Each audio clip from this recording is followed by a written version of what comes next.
샬롬.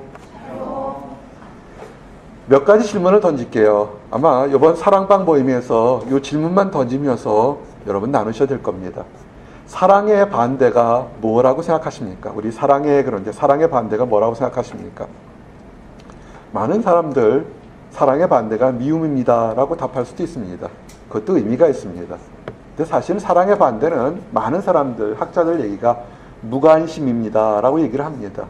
미움도요, 또 사랑의 또 다른 표현이죠. 뭔가 애정이 있으니까, 애정의 반대 방향에 있으니까 애정을 표현했는데 그릇되게 표현한 거겠죠. 근데 우리가 누구를 좋아하고 누구를 굉장히 아낀다고 생각하는 사랑의 감정이 전혀 상관없는 무관심을 나타낼 때 아마 그게 더 잔인할 거라고 봅니다. 여러분은 어떻게 사랑의 반대를 생각하십니까? 이제 오늘 여러분 주제를 생각하시는 것이, 오늘 주제가 감사와 축복입니다. 근데 단어를 선택할 때 축복과 감사하는 설 수 있는데 왜 감사와 축복이를 할까라고 생각해 보시기 바랍니다. 혹시라도 깨달으면 여러분에게 벌써 은혜가 있습니다. 여러분의 삶에 감사, 축복 단어가 있으니까 네 가지 조합이 있을 거예요. 감사하는 생활, 그래서 축복이 있는 생활. 감사하는 생활, 그래서 축복이 없는 생활. 또는 축복받아서 감사하는 생활, 축복이 없어서 감사하지 않는 생활. 여러분의 조합은 어떤 조합일까요? 나는 여러분들에게 감사를 통해서 축복이 넘치는 그런 삶이 있기를 원합니다. 여러분 감사, thank you the Lord, praise the Lord. 이 감사가요, 굉장히 중요한 거 아십니까? 한번 돌아보세요. 여러분의 삶이 한 주간 또는 어제의 삶에 여러분 무엇을 감사했습니까? 하나님께 무엇을 감사했고 여러분 자신에게, 그 다음에 이웃에게 무엇을 감사했는지 한번 생각해 보십시오. 오늘 설교 말씀 듣고 여러분들 가지고 있는 노트나 이런 곳에 딱 세 가지, 하나님께 감사하는 거, 내 자신에게 감사하는 거, 이웃에게 감사하는 거, 하루에 딱 세 가지씩만 이렇게 짧게 적어보시기 바랍니다. 결론을 미리 말씀드리면 감사는 하늘의 축복의 문을 여는 여러 가지 열쇠 중에 한 가지인 거 아십니까? 맞는 키예요. 감사는 하늘의 축복을 여는 그런 키입니다. 많은 사람들은 축복받아서 감사한다고 합니다. 그것도 대단한 거예요. 축복, 기도 응답, 놀라운 것을 받아서 신난다, 땡큐 라고 하는 사람들 사실은 생각보다 많지 않아요. 근데 축복받아서 감사하는 것도 대단한데 그것이 아니라 사실은요, 마중물이란 단어 아십니까? 우리 예전에 펌프물처럼 그냥 놔두면 압력으로 쑥 빠져요. 근데 펌프 있는데 보면 요만큼 물 한 바가지 물이 있어요. 근데 물을 집어넣으면, 목마른 새 물을 집어넣으면 그 물을 다 쓰지 않고 그 물이 압력이 돼서 그 밑에 있는 우물에 있는 깊은 물을 끌어올리는 마중물이 될 수 있습니다. 혹시라도 예전 시골집이나 이런 데에서 그 마중물 요만큼 한 컵에 한 바가지 물을 갖다가 내 목말로 다 먹어버리면 아무것도 없어요. nothing이 됩니다. 빈 펌프 아무리 끌어올려도 물을 넣지 않습니다. 근데 그 물 한 컵, 한 바가지 물을 붓게 되면 신기하게도 몇 번 이렇게 뻐끔뻐 펌프질 하게 되면 물이 콸콸콸 넘쳐나오게 됩니다. 지하수의 시원한 것을 마주하게 됩니다. 여러분의 삶을 돌아보세요. 지금 내가 기쁨이 넘치는지, 은혜가 넘치는데, 근데 그런 것들이 어떻게 여러분에게 감사를 먼저 했는지. 그래서 오늘은 여러분들에게 말씀을 듣고 식사하고 교제하면서 딱 세 가지, 하나님께 내가 무엇을 감사했는지, 그리고 내 자신에게 무엇을 감사했는지, 그리고 이웃에게 뭘 감사했는지. 하나님이 인도하셨으니까 오늘도 멀쩡하게 이렇게 왔죠. 하나님을 아는 내 마음 주신 거 감사하고요, 여러분들 주신 거, 성도 주신 거 감사합니다. 정말 감사할 것이 많습니다. 근데 결론을 미리 얘기 드릴게요. 고린도후서 4장 14절 15절에 보면 이렇게 했습니다. 주 예수를 다시 살리신 이가 예수와 함께 우리도 다시 살리사 너희와 함께 그 앞에 서게 하실 것을 아노느라. 이는 모든 것이 너희를 위함이니 많은 사람이 감사로 말미암아 은혜가 더하여 넘쳐서 하나님께 영광을 돌리게 하려 함이라. 아멘. 저를 좀 보세요. 하나님을 믿으십니까? 아멘. 하나님을 믿는다는 게 어떤 축복인 줄 아십니까? 여러분을 계속 변화시킨다는 것입니다. 어떻게 변하냐면 그저 조금 성장이 아니라 무에서 유를 하는 것처럼 죽은 자에서 완전히 새롭게 만드는 변화를 만든다는 것입니다. 예수님을 죽은 가운데서 다시 살리신 놀라운 기적일 것처럼 여러분의 삶을 완전히 죽었던 곳에서 살게 하는 것입니다. 혹시라도 완전히 지금 내가 죽은 것처럼 망한 것처럼 답답한 사람이 있습니까? 여러분, 하나님을 믿으셔야 돼요. 하나님은 뭐냐면 예수를 죽은 자에 살린 것처럼 여러분도 다시 살리라 그러는 겁니다. 왜 그럴까요? 이것은 예수님만을 위한 것이 아니라 바로 우리 너희를 위함이니 많은 사람이 감사로 말미암아 은혜가 더하여 넘치게 한다고요. 한 주간을 돌아보십시오. 여러분의 삶이 어디 있었는지, 질투했습니까? 시기했습니까? 미워했습니까? 다른 사람 잘 된 거에 땡큐라는 말을 하지 못했습니까? 아마 그러면 여러분 일주일도 똑같이 힘들 겁니다. 더 힘들 거예요. 왜? 가뭄이거든요. 가뭄이 처음 힘들면 답답하고 덥다 그러지만 점점 물이 말라가게 되면 나중엔 살 수가 없어요. 이 감사라는 거, 땡큐라는 거, 하나님에게, 이웃에게, 내 자신에게 감사는 참 신기하게 그 말 한마디, 가수 한마디가 뭐냐면 은혜가 더욱 넘친다로요. 크리스찬들은 그렇죠. 은혜 받으러 기도원 간다. 은혜 받으러 은혜로운 곳에 예배 간다. 은혜 받으려고 부흥집 한다 그러잖아요. 멀리 가실 필요가 없습니다. 어떻게? 여러분 입술에서 가슴에서 땡큐 감사를 하십시오. 그리고 이 감사가 넘치면 하나의 목적이 있어요. 왜 우리에게 감사를 주냐면 하나님께 영광 돌리는 그런 삶이라고요. 말로 감사합니다. 와, 은혜가 넘쳐요. 그런 사람이 있어요. 근데 그것이 가짜인지 진짜인지 우리 순도를 발견해야 되잖아요. 그 모든 말과 아주 은혜가 넘치는 것처럼 방방 뜨는 삶이 자기 자신에게 영광을 돌리면 미안합니다. 그거는 페이크예요. 가짜예요. 근데 왜 하나님께서 새로 살리냐면 영광을 하나님께 돌리는 겁니다. 결론을 다 얘기했어요. 보니까 끄떡끄떡하고 아주 뜨끈뜨끈한 아주 아름다운 미소를 띠는 사람이 있는가 하면 어떤 사람은 깨끗한 사람이 있어요. 왜 깨닫지 못할까요? 욥기에 보면 이런 말씀이 있습니다. 하나님이 말씀하시는데 사람이 깨닫지 못하고 하나님이 말씀하실 때 하나님이 싫어요 하면 그것도 사실은 가능성이 있는데 하나님 말씀에 완전히 무관심한 거예요. 욥기 33장 14절에 하나님은 한 번 말씀하시고 다시 말씀하시되 사람은 관심이 없도다. 사람이 하나님이 몇 번 얘기한다고요? 한 번, 두 번 얘기를 해요. 이렇게 해라, 저렇게 해라. 그렇게 살지 마라 라고 얘기한다고요. 그래서 싫어요. 하나님 미워요. 왜 나만 미워해요? 가능성이 있는 거예요. 왜요? 사랑의 반대가 미움이니까. 귀를 닫고 코를 닫고 입을 다물어요. 시집살이 하는 것도 아니고 왜 그런지 모르겠어요. 그러니까 사람이 관심이 없으니까 거기에는 은혜도 없고 감격과 아무것도 없다고요. 왜 무관심한 줄 아십니까? 그들은 내가 은혜 받는 거 감사를 뭘 생각하냐면 남보다 뛰어나야 되고 남보다 많이 가져야 되고 남보다 더 인정받아야 되고 뭔가 잘못 배웠던 것, 우리가 학창시절에 남보다 A를 더 많이 받아야 되거나 학점이 인생에 뭘 중요하다고요. 남보다 뭐 아니에요. 그런 것이 아닙니다. 여러분이 정말 감사할 것은 남보다 뛰어나거나 많이 가지거나 아름답거나 튼튼해서 그런 것이 아니라 정말 중요한 것은 여러분의 삶이 지금 생명체에 기록되느냐 아니냐 하는 거라고요. 아무리 많이 가졌도 오늘 저녁에 죽는다면 무슨 의미가 있겠습니까? 그런 생각 안 해보셨어요? 여러분이 아무리 많이 가지고 아무리 유명하다 할지라도 오늘 저녁에 갑자기 교통사고 나서 죽는다면 무슨 가치가 있겠습니까? 제자들도 그랬어요. 예수님을 가장 가까운 곳에 있으면서 따랐던 제자들도 하나님의 축복을 말씀에 따라서 하나님이 한 번 또 얘기 두 번 얘기했지만 사람들이 무관심하기 때문에 하나님 말씀을 듣지 않고 자기 생각대로 판단해서 이것이 옳은 것이라고 생각한다고요.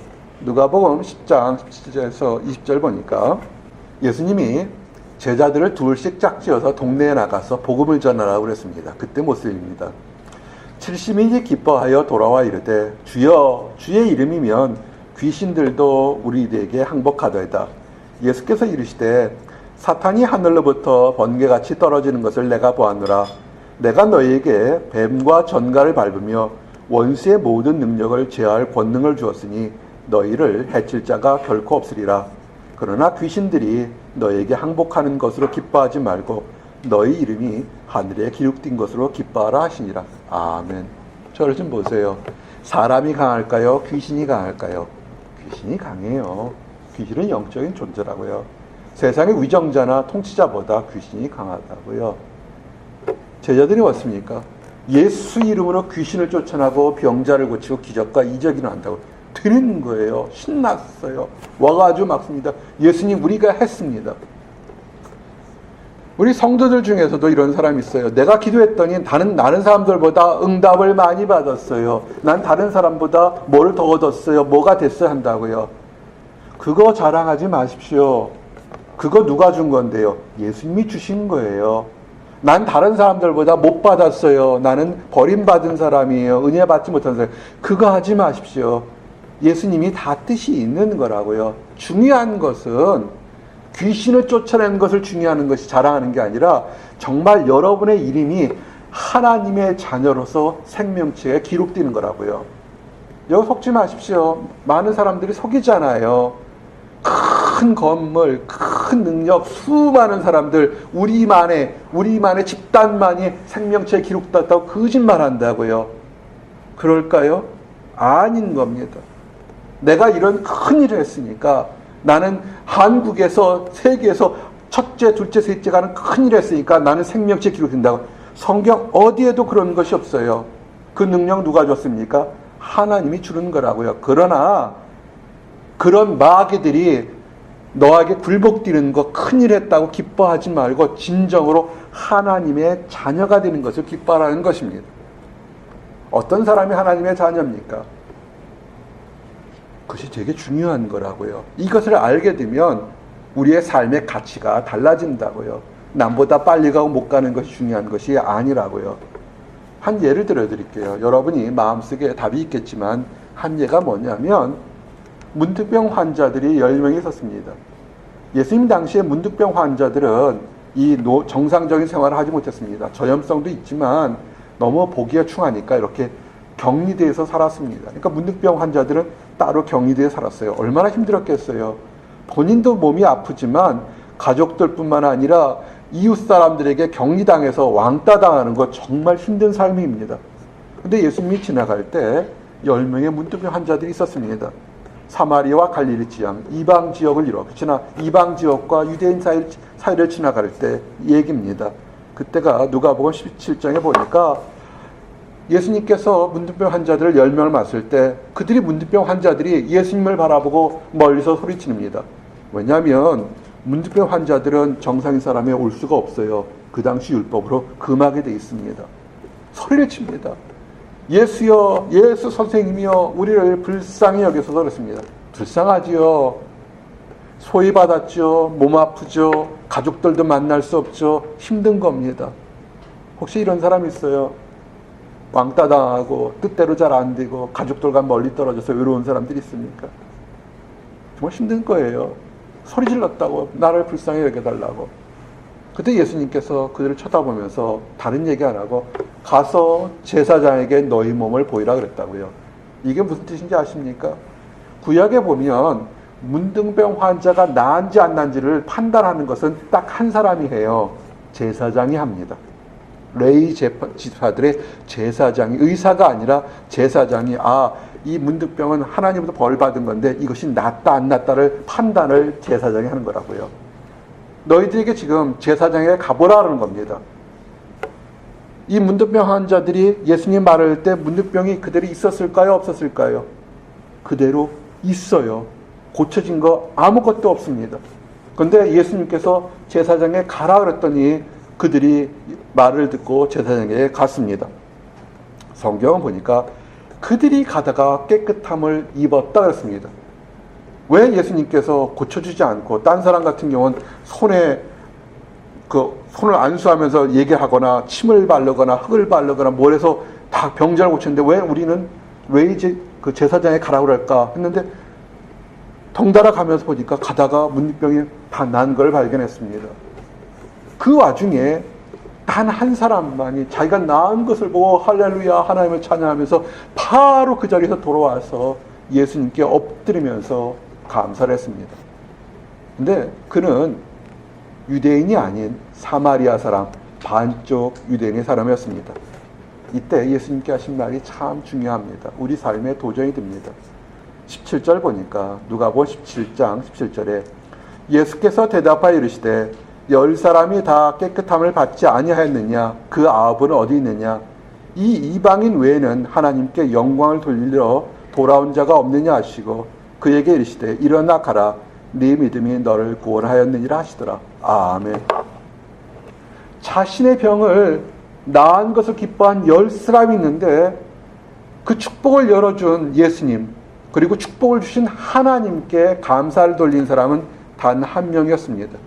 이때 예수님께서 이 이방인 밖에는 이라는 표현을 보니까 어쩌면 나머지 9명은 유대인이었던 것으로 우리는 파악할 수 있습니다. 예수님께서 오셨을 때 축복을, 복음을 누구한테 전하러 오셨습니까? 이방인이 아니에요. 유대인들에게 먼저 전하러 오셨습니다. 근데 정작 왔을 때 그들은 예수님을 배척했습니다. 요한복음 1장 11절 13절 말씀처럼 자기 땅에 오매 자기 백성이 영접하지 아니하였으나 영접하는 자 곧 그 이름을 믿는 자들에게는 하나님의 자녀가 되는 권세를 주셨으니 아멘. 욥기에서 뭐라고 그랬다고요? 하나님이 하나님을 믿는다고 하는 자녀들에게 축복을 주려고 하나님이 말씀하시고 또 말씀하셨을 때 왜 축복을 못 받는다고요? 무관심했다는 겁니다. 나는 왜 안 될까? 왜? 자기 생각으로 하나님 음성을 다 귀를 막은 겁니다. 그리고 짧거나 크거나 조금이라도 감사할 일이 있으면 그것이 내가 한 거라고 그 영광을 누구한테 돌렸다고요? 자기 자신한테 돌렸다고요. 감사가 은혜가 넘쳐서 그것이 축복이 진짜인지 가짜인지를 어떻게 한다고요? 내 자신에게 돌렸느냐 하나님에게 돌렸느냐를 알 수가 있다는 겁니다. 단 한 사람만이 감사를 돌렸습니다. 축복의 자녀라고 현대말로는 어떨까요? 나 예수 믿어요. 나 죽으면 천국 갈 수 있어요. 확신한다는 사람들이 사실은 그들은 감사를 돌리지 않았다는 겁니다. 오히려 이 사마리아인들이 뭐냐면 유대인들이 포로 시대로 여러 군데 잡혀가 있을 때 오랫동안 잡혀가 있다 보니까 포로 생활하다 보니까 그 중에서 유대인끼리만 결혼해서 그 혈통을 유지한 사람도 있지만 사랑하고 또 어쩔 수 없어서 이방인 다 결혼해서 그들의 혈통이 다 헛그러진 진짜 유대인 피가 별로 남지 않은 사람들이 사마리아인들입니다. 그들이 그러면서 그들은 우리 조상이 하나님, 아버지가 하나님이라고 생각해서 조상 땅, 유대 땅으로 돌아왔지만 그들은 천대받고 멸시받았습니다. 정통이 아니다. 너희는 피엔 더러운 것이 있다. 멸시당했습니다.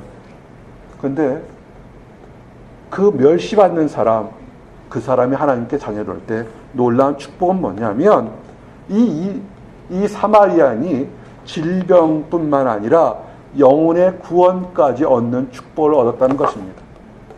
이것은 우리에게 굉장히 중요한 도전이 됩니다. 교회를 왜 오십니까? 상당수 많은 사람들이 교회를 통해서 뭔가 내 개인의 이득을 얻으려고 합니다. 조금 잘 되면 막 좋아라고 와요. 자랑하고 싶어서 옵니다. 근데 영광을 자기 자신에게 돌립니다. 하나님께 돌리지 않습니다. 오히려 저런 사람들 교회 할 정도로 못된 짓 하고 험악한 사람이 있습니다. 근데 어쩌면 그 사람이 더 축복받을 수 있습니다. 세상적으로 멸시당하고 조롱당하지만 나 같은 사람도 하나님 용서받을 수 있을까 찾아왔던 그 사람, 그리고 그가 용서받았다고 생각했을 때 하나님께 영광을 주는 그 사람이 세상의 죄뿐만 아니라 하나님의 자녀가 되는 축복을 주시는 것을 깨닫기 원합니다. 굉장히 중요한 겁니다. 요한복음 1장 13절처럼 이런 혈통으로나 육정으로나 사람의 뜻으로 나지 아니하고 오직 하나님께로 난 자들이니라. 아멘. 하나님의 자녀로 거듭난 것, 이것이 축복인 것을 여러분 믿으시기 바랍니다. 왜 하냐면 왜 하나님의 자녀가 된 것, 세상에서 보이지 않고 얻지 못했지만 하나님의 자녀가 된 것이 감사하냐면 여러분 인생에 승리를 주는 것은 여러분이 밤을 새워 노력하거나 더 많은 것을 가져서 승리하는 것이 아닙니다. 허공을 막 쳐보세요. 뭐 나오는 거 있습니까? 피곤하죠. 물론 섀도우 복싱을 해서 운동이 될지 모르겠지만 허공을 치고 목표를 가지고 허공을 치면 열심히 노력하지만 그러나 인생의 진정한 목표가 없으면 헛헛할 때가 참으로 많습니다. 아십시오. 이 보스턴 생활에서 그리고 여러분이 다른 곳에 가더라도 여러분의 인생의 진정한 성공은 여러분의 학벌이나 여러분의 가진 것이나 여러분의 배경이 아니라는 것입니다. 하나님 안에서 하나님 말씀에 믿음으로 순종하면서 나아갈 때 그 순종하는 믿음이 감사를 이끌고 그 감사가 여러분의 삶의 승리를 이끌게 됩니다. 성경은 이렇게 기록되어 있습니다. 우리 주 예수 그리스도로 말미암아 우리에게 승리를 주시는 하나님께 감사하노니 그러므로 내 사랑하는 형제들아 견실하며 흔들리지 말고 항상 주의 일에 더욱 힘쓰는 자들이 되라. 이는 너희 수고가 주 안에서 헛되지 않은 줄 알미라. 아멘. 욥기에서 뭐라고 그랬어요? 하나님이 한 번 얘기하고 두 번 얘기하는데 사람이 무관심하다고 그랬다고요. 지금 승리하지 못한 사람 연역으로 기납으로 돌아가 볼까요? 어떻게 됩니까? 우리 주 예수 그리스도 말미암아 승리한다고 그랬는데 뭐냐면 하나님의 주시는 힘을 내가 얻지를 못했으니까 내가 승리하지 못하는 겁니다. 그리고 하나님께 감사하지 못하니까 하나님 주신 힘을 얻지를 못하는 것입니다. 돌아보세요. 내가 승리하고 있는지 그리고 진정으로 하나님께 감사하는지 내가 하나님께 감사 안 하고 있어서 지금 계속 힘들고 어려운 길을 가는지 그러지 마십시오. 하나님을 믿는다고 하면서 힘들고 어려울 때 성경 뭐라 했습니까? 견실하며 흔들리지 말라는 겁니다. 흔들리지 마십시오. 남보다 빨리 못 가고 남보다 늦은 것이 내가 실패가 아니에요. 여러분이 작더라도 굳건하게 든든하게 뿌리를 내리고 있으면 그것이 축복입니다. 잡초들 이만큼 자라고 갈 때 흔들리는 거 하고 고려인삼 천년 묵은 산삼 흔들리나요? 뿌리 깊게 내리고 있잖아요. 요만큼 자라도 비교할 수 없을 정도로 귀하잖아요. 여러분의 삶은 흔들리지 마십시오. 믿음 안에서 굳건하십시오. 그리고 하나님 안에서 주는 일들을 더욱 힘써 하십시오. 항상 주의 일에 더욱 힘쓰는 자가 되라. 주의 일에 힘쓰십시오. 그럴 때 여러분이 그곳에서 한 수고가 헛되지 않게 되는 것입니다. 이 말씀이 여러분이 이제 무관심하지 않고 듣는다면 오늘 축복의 말씀 동사 3가지가 이제 여러분들에게 들릴 수 있는 것입니다. 데살로니가전서 5장 16절 18절에 동사 3가지가 있어요. 뭐죠? 기뻐하라, 기도하라, 감사하라. 이것이 우리의 삶의 3가지 움직이는 동력, 3가지 동력이 되는 것입니다. 항상 기뻐하십시오. 기도하십시오. 그리고 감사하십시오. 이것이 되면 이것이 이 3가지를 가지고 우리가 움직이는 삼위일체처럼 움직이게 되는 것이 하나님이 나와 여러분을 향한 하나님의 뜻인 겁니다. 여러분이 교수가 되거나 사업가가 되거나 백만장자가 되거나 예능인 유명한 그런 것이 되는 것이 하나님의 뜻이 아니라 여러분이 보스턴에 있든 저 남극에 가든 북극에 가든 아니 다른 곳에 가서 뭐냐면 어느 곳에도 항상 기뻐하고 기도할 수 있고 일상 삶 속에 감사를 드리게 사는 것이 그것이 하나님의 뜻인 것입니다. 그러면서 여러분이 이것이 되는지 밖에 하나가 뭐냐면 여러분 직분을 사모하십시오. 사랑방장하는 거, 오늘 음식을 접대하는 거, 다른 많은 것들 그거 경영하게 생각하지 마십시오. 이건 굉장히 중요한 것입니다. 내가 성도임을 확신하고 내가 하나님이 나에게 말씀하시는 걸 내가 무관심하지 않고 듣고 있는다 그 순간부터 크든 작든 여러분에게 작은 사명을 주는 것은 그것은 엄청난 축복입니다. 왜냐하면 디모데전서 1장 12, 13절처럼 나를 능하게 하신 그리스도 예수 우리 주께 내가 감사함은 나를 충성되이 여겨 내게 직분을 맡기심이니 내가 전에는 비방자여 박해자여 폭행자였으나 도리어 긍휼을 입은 것은 내가 믿지 아니할 때 알지 못하고 행하였습니다. 아멘. 전에 뭘 몰라서 하나님을 조롱하고 또 예수 믿는 사람을 회방하고 교회를 무질서하게 흔들었지만, 그러나 그것이 잘못된 것을 알고 난 다음부터 변화된 사람에게 크든 작든 뭔가 교회는 일을 맡기게 돼 있습니다. 우리 교회도 일을 맡겨요. 사랑방자로 일을 맡기고, 사랑방언으로 맡기고, 다가접다는 데 맡기고, 예배하는 데 참석하고, 뭔가 맡기고 있습니다. 그거 가볍게 생각하지 마십시오. 그거 굉장히 중요한 것입니다.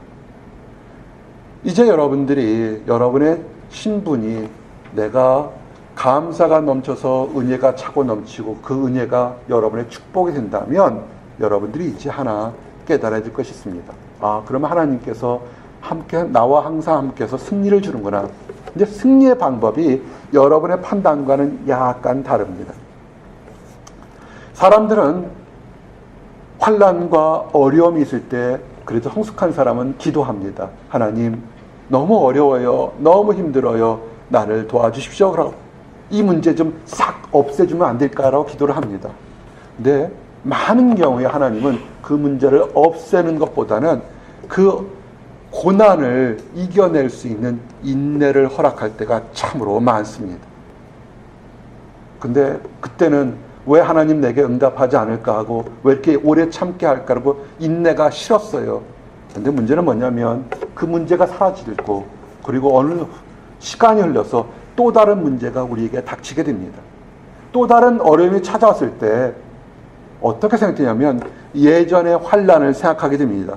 그리고 비교하게 돼요. 아, 지금의 환난이 예전에 있던 것보다는 훨씬 쉽구나. 그때도 이겨냈는데 아, 나는 이겨낼 수 있어 라는 그런 용기를 갖게 됩니다. 참 축복이죠. 또 어떤 때는 내가 인내를 가지고 있을 때 또 환난이 차가웁니다. 근데 정말 평생 겪어보지 못한 무지막지한 어려운 환난과 어려움이 닥치게 됩니다. 근데 어떻게 되냐면 그 인내가 불씨가 돼서 예전에도 힘들었을 때, 정말 내가 너무 힘들어서 어려울 때 하나님이 인내를 가진 것처럼 지금 내게 감당하기 어려운 것이 있지만 하나님이 또 이것을 잘 참아낼 수 있는 소망을 주실 거야 라는 그런 것을 깨닫게 됩니다. 인내는요, 용기를 갖게 하시고 인내는 소망을 갖게 하는 것입니다. 그래서 우리가 어떤 환경 속에서도 우리는 인내를 통해서 감사할 수 있게 되는 것입니다. 골로새서 3장 12절의 말씀이 그런 거예요. 그러므로 너희는 하나님이 택하사 거룩하고 사랑받는 자처럼 긍휼과 자비와 겸손과 온유와 오래 참음을 옷 입고. 아멘. 여러분이 오래 참는 거, 그것이 오히려 감사가 되는 것입니다. 오래 참으시면서 해야 될 게 하나가 뭐냐면 여러분 안에 있는 미움과 답답함을 이렇게 때밀이 닦듯이 우슬초로 싹, 용서라는 그 때밀이로 다 닦아버리세요. 우슬초로 닦아버리십시오. 혹시 안에 미움이 있습니까? 타인에 대한 미움이거나 자신에 대한 미움이 있으면 용서하십시오. 용서는 축복입니다. 용서하는 것과 용서받는 것엔 기적이 일어나요. 예수님을 빤히 예수님이 보는 앞에서 3번씩이나 부인했던 베드로가 용서받고는 어떻게 했습니까? 복음을 전하는 수제자로 변했습니다. 스데반 집사를 죽게 하고 많은 믿는 사람들을 박해했던 청년 사울이 예수님으로부터 용서받고 나서는 어떻게 됐습니까? 이 복음을 전하는 이방인의 사도가 되었다는 것입니다.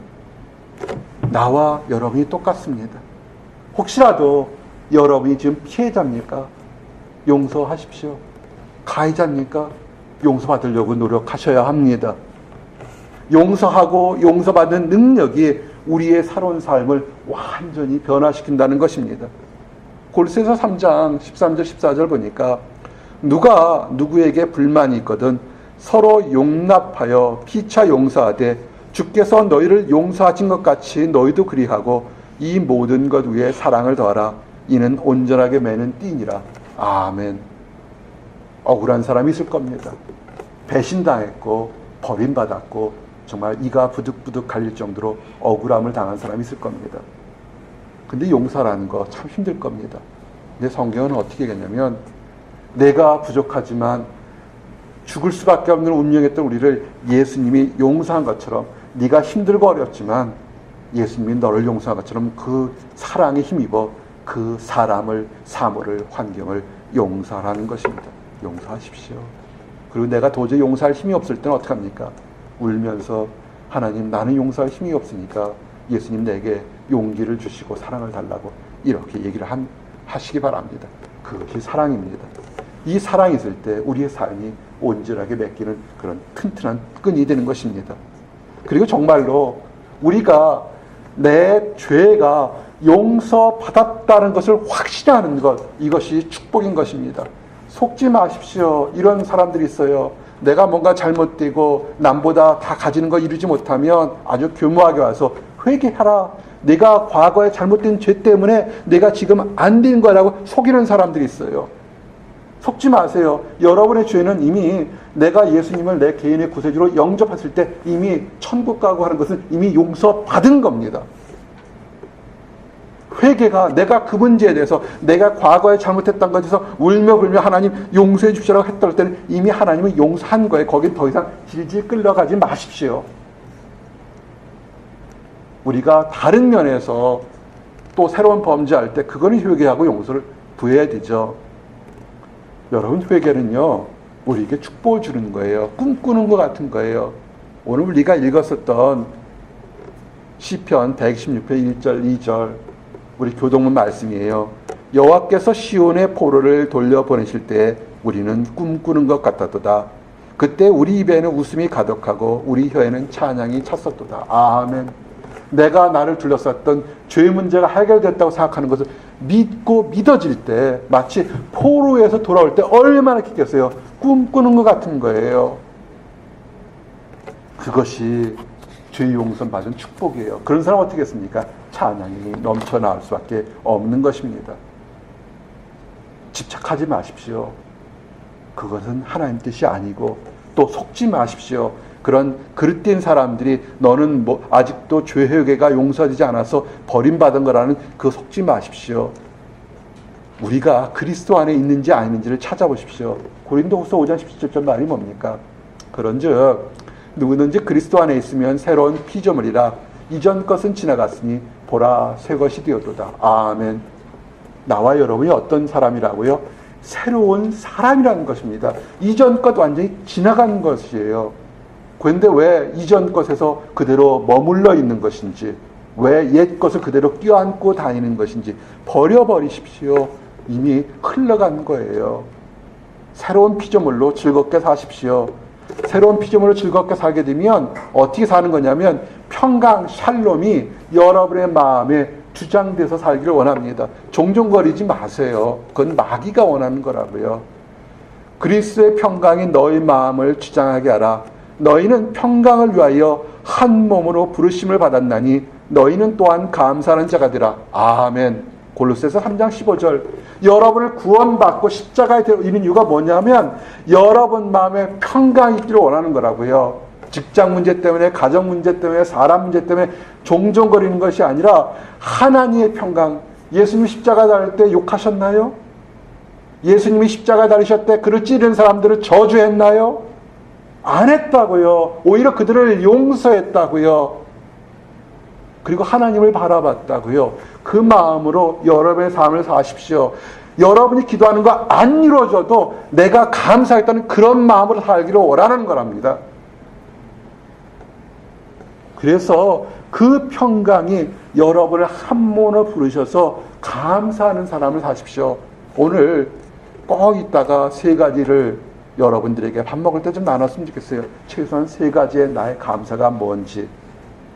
이 평강이 어떤 평강이냐면요. 우리가 맨날 예배드리기 전에 샬롬한 게 뭐냐면 부활하신 예수님이 제자들에게 했던 첫 말씀이 뭐였습니까? 그것이 샬롬이에요. 너희에게 평강이 있을지어다. 완전히 죽음에서 공포에 떠는 제자들에게 첫마디 했던 것이 뭐냐면 너희들에게 샬롬 평강이 있을지어다. 그리고 믿지 못하고 두려워하는 자들에게 옆구리와 손을 베면서 요한복음 20장 21절처럼 예수께서 또 이르시되 너에게 평강이 있을지어다. 아버지께서 나를 보내신 것 같이 나도 너희를 보내노라. 아멘. 예수님이 지금, 하나님이 지금 여러분에게 뭐냐면 모든 사슬에서 묶여서 거듭난 그 평강처럼 여러분들도 지금 둘러싼 그 모든 문제에서 자유롭게 평강하십시오. 이 문제가 해결이 안 되면요, 거기 매이지 마십시오. 그 문제가 아니라 다른 것을 이미 예비해 놓으신 거예요. 초조해하지 마시기 바랍니다. 그럼 어떻게 살까요? 우리가 사는 것은 문제를 보지 말고, 문제 때문에 초조해하지 말고 찬양하십시오. 골로새서 3장 16절 말씀이, 그리스도의 말씀이 너희 속에 풍성히 거하여 모든 지혜로 피차 가르치며 권면하고 시와 찬송과 신령한 노래를 부르며 감사하는 마음으로 하나님을 찬양하고. 아멘. 예배 전에 일찍 오세요. 기도하면서 찬양하십시오. 여러분이 하나님의 말씀이 있으면, 우리 성경이 나누기 참 잘하고 있는데 좋아요. 그렇지만 그것이 의무적으로 한 건지 진정을 한 건지는 어떻게 하냐면, 그것을 보내면서 찬양하고 있는지 안 하고 있는지를 알 수 있는 거라고요. 마음에 찬양이 있어야 되는 거예요. 지혜로 가르치는 건 다예요. 우린 그랬잖아요. 우리 한국 사람 똑똑해서 참 가르치는 걸 좋아한다고요.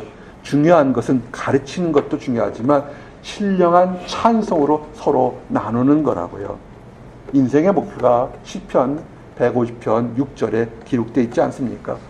호흡이 있는 자마다 여호와를 찬양할지어다. 아멘. 이제 마지막으로 말씀을 증거합니다. 감사해요. 어려운 거 아니에요. 잘못 생각하고 있습니다. 큰 기도 응답이나 큰 업적을 이룰 때 내가 기도 응답과 감사가, 그게 아니라 내 삶 자체가 하나님께 감사를 드리는 것이고, 내 삶 자체가 하나님께 드리는 예배라는 것입니다. 주일날만 드리는 것이 예배가 아니라고요. 여러분이 실험하다가 실수해서 절절매다가도 하나님 크게 안 다친 거 감사합니다. 다시 지혜할 수 있는 감사합니다. 우리 수없이 많은 거 있다고. 그 자체가 감사라고요. 이 말씀으로 이제 말씀을 정리할까 합니다.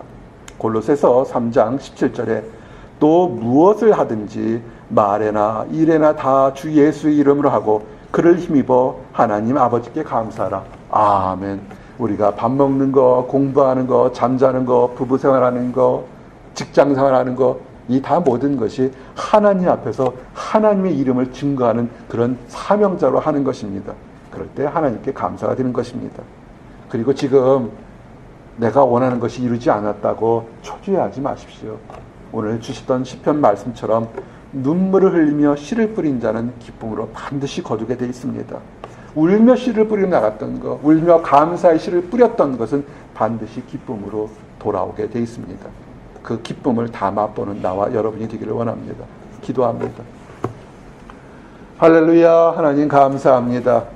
우리의 입술에, 우리의 마음에 감사가 넘쳐나게 하심 감사합니다. 다른 사람보다 가진 것이 없고 다른 것과 비교해서 부족하고 정말 연약하지만 죽을 수밖에 없는 운명에서 하나님의 피로 구원받게 하시고 하늘의 생명책에 이름이 기록되게 한 것, 그것으로 차고 넘치는 감사를 주심을 인하여 감사합니다. 아버지, 우리의 삶에서 무엇을 하든지 늘 기뻐하고 기도하고 감사하는 우리 모든 사람들이 될 수 있도록 인도하여 주시옵소서. 우리의 감사로 인하여 이웃을, 내 자신을, 또 다른 사람들을 용서하며 관용할 수 있도록 인도하시고, 우리의 감사가 또 다른 사람들에게, 내 자신에게 삶을 변화시키는 축복의 통로가 될 수 있도록 인도하여 주시옵소서. 아직 하나님을 알지 못하는 사람들, 안다고 하면서도 하나님 말씀을 듣지 않는 무관심한 사람들, 아버지 이제는 귀가 열리고 마음이 열려서 축복의 대열에 동참할 수 있도록 허락하여 주시옵소서. 늘 감사드립니다. 예수 그리스도를 받들어 기도드렸습니다. 아멘.